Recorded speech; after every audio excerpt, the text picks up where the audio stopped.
Ozarbayjon adabiyoti bilan chambarchas bog'liq bo'lgan san'at turlaridan biri teatr san'atidir.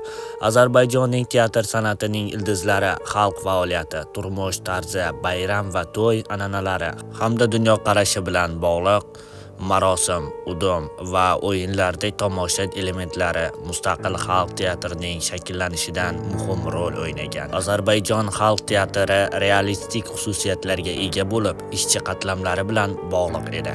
Milliy teatr repertuarlari ma'lum etdiki, mazmundagi kichik pyesalar, farslardan iborat edi. Xalq teatri Ozarbayjon professional teatrining shakllanishida muhim rol o'ynadi. Ildizlari qadimgi davrga borib taqaladigan teatr san'at tarixi M.F. Ahudovning 1873-yil mart va aprel oylarida Bakuda sahnalashtirilgan Lankaran xonning viziri va Hoji Qora spektakllari bilan boshlandi.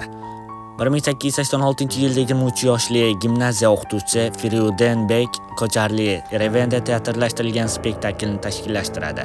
Ta'kidlash lozimki, Gore seminariyasi bitiruvchi Firudenbek Ko'charli 1885-yil Yerevandaga kelgan. Bu M.F.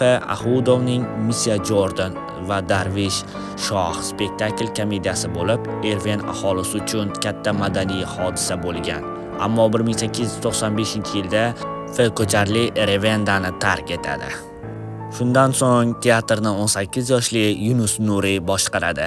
Yunus Nuriy teatrni 1945-yilgacha, ya'ni 50 yil boshqaradi va bu teatrni unutilmas sarvarqalardan hisoblanadi.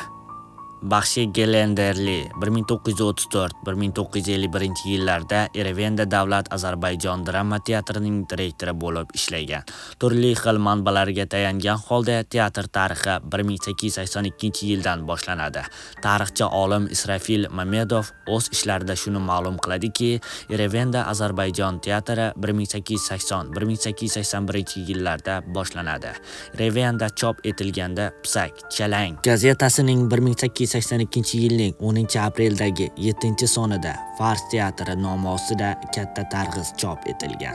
Maqolada Yervan turklaridan tashkil topgan teatr shinavandalari kam ta'minlangan talabalar uchun xayriya maqsadida 1881-yilning 2-yarmida Madatov Nazmning Tamahirlik dushman gazanir, tamahirlik dushmanlarni qo'lga kiritar deb nomlangan spektaklni ilk bor namoyish etishadi.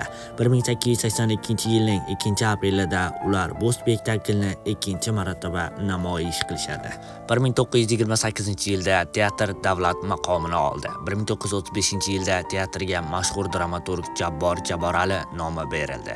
Shu davrda teatr sahnasida dramaturgning Aydin pyesasi muvaffaqiyat bilan namoyish etildi.